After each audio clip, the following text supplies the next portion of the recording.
நற்செய்தி வாசகம். மத்தேயு எழுதிய நற்செய்தி 7ஆம் அதிகாரம். ஆண்டவரின் உயிருள்ள வார்த்தைகள் 21 29 முடிய.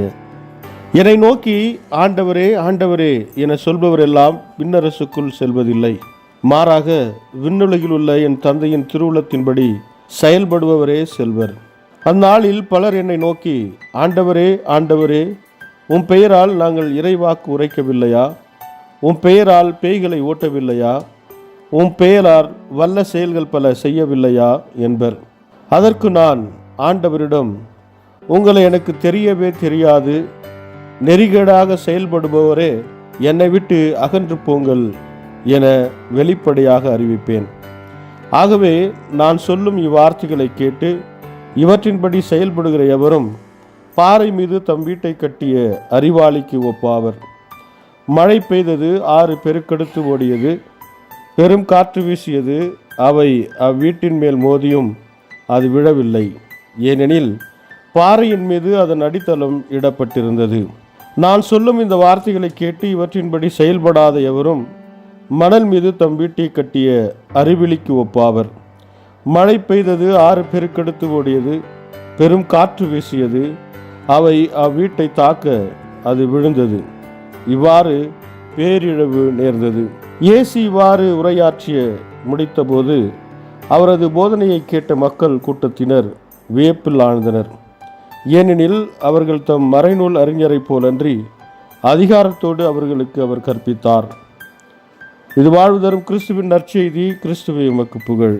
ಮತ್ತಾಯ ಅಧ್ಯಾಯ 7 ವಚನ 21-29 ನಾನು ಪ್ರಭುವಿನವನು ಎಂದು ಹೇಳಿದ ಮಾತ್ರಕ್ಕೆ ಮನುಷ್ಯನು ಪರಲೋಕ ರಾಜ್ಯಕ್ಕೆ ಪ್ರವೇಶಿಸಲು ಸಾಧ್ಯವಿಲ್ಲ. ಪರಲೋಕದಲ್ಲಿರುವ ನನ್ನ ತಂದೆಯ ಇಷ್ಟದಂತೆ ಮಾಡುವವರೇ ಪರಲೋಕ ರಾಜ್ಯಕ್ಕೆ ಪ್ರವೇಶಿಸುವರು. ಕೊನೆಯ ದಿನಗಳಲ್ಲಿ ಅನೇಕರು ನನಗೆ, ನೀನೇ ನಮ್ಮ ಪ್ರಭು, ನಿನ್ನ ವಿಷಯವಾಗಿ ನಾವು ಬೋಧಿಸಿದ್ದೆವು, ನಿನ್ನ ಹೆಸರಿನ ಮೂಲಕ ದೆವ್ವಗಳನ್ನು ಬಿಡಿಸಿದ್ದೆವು ಮತ್ತು ಅನೇಕ ಅದ್ಭುತ ಕಾರ್ಯಗಳನ್ನು ಮಾಡಿದ್ದೆವು ಎಂದು ಹೇಳುವರು. ಆದರೆ ನಾನು ಅವರಿಗೆ, ಅಧರ್ಮಿಗಳೇ, ನನ್ನಿಂದ ತೊಲಗಿರಿ, ನೀವು ಯಾರೋ ನನಗೆ ತಿಳಿಯದು ಎಂದು ಸ್ಪಷ್ಟವಾಗಿ ಹೇಳಿಬಿಡುತ್ತೇನು. ನನ್ನ ಈ ಮಾತುಗಳನ್ನು ಕೇಳಿ ಅವುಗಳಿಗೆ ವಿಧೇಯನಾಗಿರುವ ಪ್ರತಿಯೊಬ್ಬನು ತನ್ನ ಮನೆಯನ್ನು ಬಂಡೆಯ ಮೇಲೆ ಕಟ್ಟಿದ್ದ ಬುದ್ಧಿವಂತನಿಗೆ ಹೋಲಿಕೆಯಾಗಿದ್ದಾನೆ. ಬಿರುಸಾದ ಮಳೆಯು ಸುರಿದು ನೀರು ಮೇಲಕ್ಕೆ ಏರುತ್ತಾ ಗಾಳಿ ಬೀಸಿ ಆ ಮನೆಗೆ ಬಡಿಯುತ್ತದೆ. ಆದರೆ ಆ ಮನೆಯನ್ನು ಬಂಡೆಯ ಮೇಲೆ ಕಟ್ಟಿದ್ದರಿಂದ ಅದು ಬೀಳಲಿಲ್ಲ. ಆದರೆ ನನ್ನ ಮಾತುಗಳನ್ನು ಕೇಳಿಯೂ ಅವುಗಳಿಗೆ ವಿಧೇಯನಾಗದವನು ಬುದ್ಧಿಹೀನನಾಗಿದ್ದಾನೆ. ಆ ಬುದ್ಧಿಹೀನನು ಮರಳಿನ ಮೇಲೆ ತನ್ನ ಮನೆಯನ್ನು ಕಟ್ಟಿದ್ದನು. ಬಿರುಸಾದ ಮಳೆ ಸುರಿದು ನೀರು ಮೇಲಕ್ಕೆ ಏರಿತು, ಗಾಳಿ ಬೀಸಿ ಆ ಮನೆಗೆ ಬಡಿಯಿತು, ಆಗ ಆ ಮನೆಯು ಕುಸಿದು ಬಿತ್ತು. ಯೇಸು ಉಪದೇಶಿಸಿದ ಈ ಸಂಗತಿಗಳನ್ನು ಕೇಳಿ ಜನರು ಅತಿ ಆಶ್ಚರ್ಯಪಟ್ಟರು, ಏಕೆಂದರೆ ಆತನು ಧರ್ಮೋಪದೇಶಕರಂತೆ ಉಪದೇಶಿಸದೆ ಅಧಿಕಾರವಿದ್ದವನಂತೆ ಉಪದೇಶಿಸಿದನು. ದೇವರ ವಾಕ್ಯವಿದು. ದೇವರಿಗೆ ಕೃತಜ್ಞತೆ ಸಲ್ಲಲಿ. Gospel according to Matthew chapter 7 verse 21-29.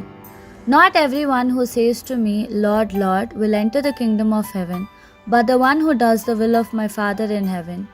Many will say to me on that day, Lord, Lord, did we not speak in your name? Did we not cast out devils and perform many miracles in your name? Then I will tell them openly, I have never known you. Get away from me, you workers of evil. So then anyone who hears these words of mine and acts accordingly is like a wise man who built his house on rock.